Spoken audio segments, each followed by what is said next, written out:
तो बच्चों ये है वो पीडीएफ जो मैंने आप लोगों के लिए स्पेशली तैयार करी है क्लास 10th के बोर्ड के बच्चों के लिए। और जैसा कि मैंने आपको बोला कि आप लोगों का काम है कि क्वेश्चन से पहले, मेरे करने से पहले क्वेश्चन आपका हो जाना चाहिए बच्चों, ठीक है। तो इन सारे क्वेश्चंस को मैंने पेज वाइज बांट रखा है, ये देख लो आप पीडीएफ देख लो, ये 30 क्वेश्चंस की पीडीएफ है पूरी, ठीक है। और इसको मैंने पेज वाइज यहाँ बांट रखा है, हम एक एक करके क्वेश्चन से स्टार्ट करेंगे। तो बच्चों पहला question, the graph of a polynomial px cuts the x axis at 3 points and touches it at 2 other points। अब ध्यान से सुनना मेरी बात, इनका जो डिमांड है वो ये करी गई है, तो ये ग्राफ है, ये मान लो ग्राफ है जिसमें ये x एक्सिस है, ये y एक्सिस है, ये x डैश है बच्चों, ये y डैश है।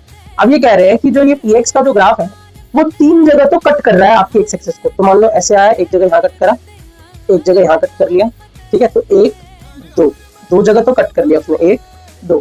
उसके बाद कह रहे 2 जगह टच कर रहा है, सर कट नहीं कर रहा, टच कर रहा है।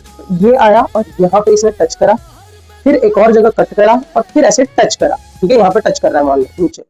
तो फाइनली 3 4 5 ऐसे हो रहा है। आपसे बस ये पूछा गया है बच्चों कि इसके कितने जीरोस बनेंगे। तो सीधी सी बात है, जितने टाइम्स कट या टच करता है उतने ही जीरोस बनते हैं एक्स एक्सिस के, ठीक। तो सिंपल सी बात है, हमारा 1 0 ये होगा, 1 0 ये होगा, 1 0 ये होगा, 1 0 ये होगा, 1 0 ये होगा। इसका आंसर हो गया आपका 5।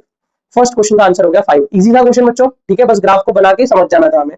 नेक्स्ट क्वेश्चन, आपको बोला कि given a linear equation y equals to fx, मतलब x की टर्म्स में ग्राफ बनाया गया है, ठीक है। और ये क्वेश्चन सीबीएसई 2023 2025 दोनों साल आया बच्चों, ठीक है। अब आपसे पूछा गया है कि इसके कितने जीरोस होंगे। 2 जीरोस होंगे, 1 0 होगा और 0 3 होगा, 1 0 होगा और 0 4 होगा और नो जीरो, कोई भी जीरो नहीं होगा। तो पहली चीज आप अपने फंक्शंस पे फोकस करो बच्चे। आपका जो फंक्शन है वो है fx। fx मतलब x की वैल्यू जाएगी, किसकी वैल्यू जाएगी, x की वैल्यू। x की वैल्यू जाएगी तो सीधी सी बात है वो इंटरसेक्ट करेगा कौन सी एक्सिस पे, x एक्सिस पे।